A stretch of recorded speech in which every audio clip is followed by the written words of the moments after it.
Hello, everyone, and welcome back to our channel. Today, we have a truly exciting adventure ahead as we delve into the fascinating history of Vikramashila University. As we have all heard about Nalanda and Takshashila University, I believe, Vikramashila University is somehow underrated. If you're new here, don't forget to subscribe and hit that notification bell so you won't miss any of our historical explorations. Now, let's get started. Nestled in the heart of ancient India, Vikramashila University was a beacon of knowledge and enlightenment during its heyday.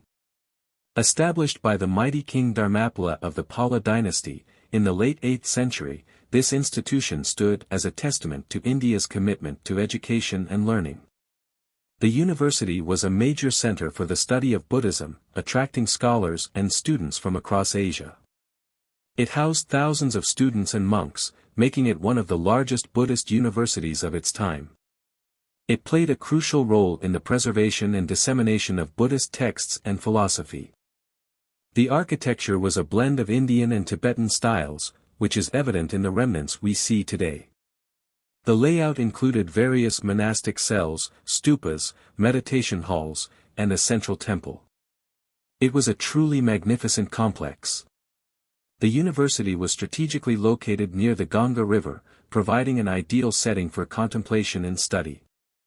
Vikramashila was one of the three most important Buddhist monasteries in India during the Pala Empire, along with Nalanda and Odantapuri. Its location is now the site of Antachak village near Kahalgan, Bhagalpur district in Bihar. Vikramashila was established by the Pala Emperor Dharmapala, in the late 8th or early 9th century in response to a supposed decline in the quality of scholarship at Nalanda. Atissa, the renowned Pandita and philosopher, is listed as a notable abbot. It was destroyed by the forces of Muhammad bin Bakhtiyar Khalji around 1193.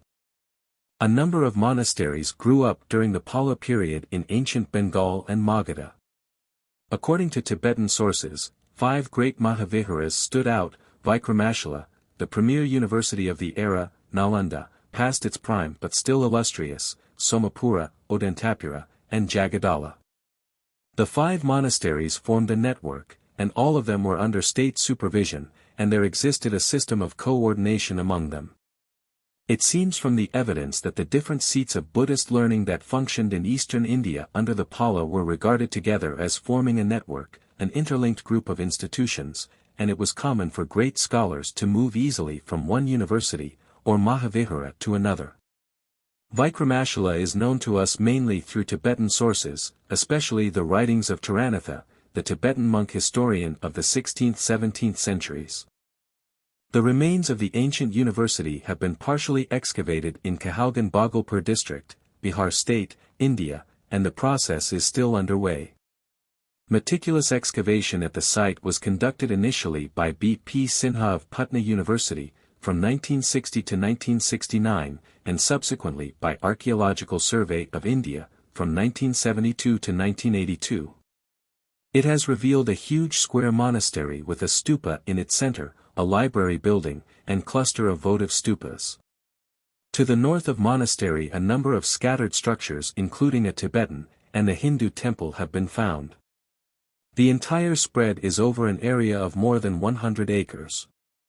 The monastery, or residence for the Buddhist monks, is a huge square structure, each side measuring 330 meters having a series of 208 cells, 52 on each of the 4 sides opening into a common veranda. A few brick-arched underground chambers beneath some of the cells have also been noticed which were probably meant for confined meditation by the monks. The main stupa built for the purpose of worship is a brick structure laid in mud mortar which stands in the center of the square monastery. This 2-terraced stupa is about 15 meters high from the ground level, which is accessible through a flight of steps on the north side. On each of the 4 cardinal directions there is a protruding chamber with a pillared antechamber, and a separate pillared mandapa in front. In the 4 chambers of the stupa were placed colossal stucco images of seated Buddha of which 3 were found in situ, but the remaining one on north side was possibly replaced by a stone image after the clay image was somehow damaged. About 32 meters south of the monastery on its southwest corner, and attached with the main monastery through a narrow corridor is a rectangular structure identified as a library building. It was air-conditioned by cooled water of the adjoining reservoir through a range of vents in the back wall. The system was perhaps meant for preserving delicate manuscripts.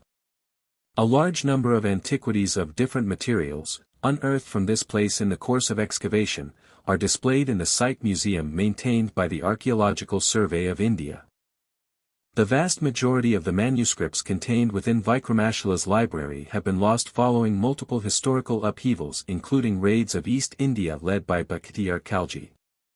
Many of manuscripts fell prey to natural decay as the climate of the Indo-Gangetic plains is not favorable to the preservation of palm leaf manuscripts. However, some of the manuscripts of Vikramashila's library have been discovered in Nepal and Tibet, as many of the Buddhist monks fled to these regions following the collapse of the monastery. So far, 5 manuscripts have been identified that contain references to Vikramashila.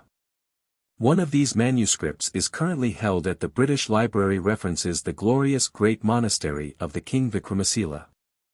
The nearest big town is Kahalgan, about 13 kilometers. It is approachable through 11 km long motorable road diverting from NH 80 at Anandapur, about 2 kilometers from Kahalgan.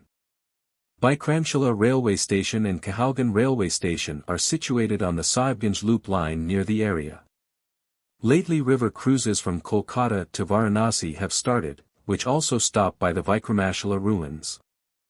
The rich history, architectural marvels, and cultural significance of this ancient institution are truly remarkable. I hope you enjoyed this journey through time with us. If you found this exploration of Vikramashila University fascinating, don't forget to give this video a thumbs up and share it with your friends. Subscribe to our channel for more historical adventures like this one. Thank you for joining us today, and until next time, keep exploring the world's wonders.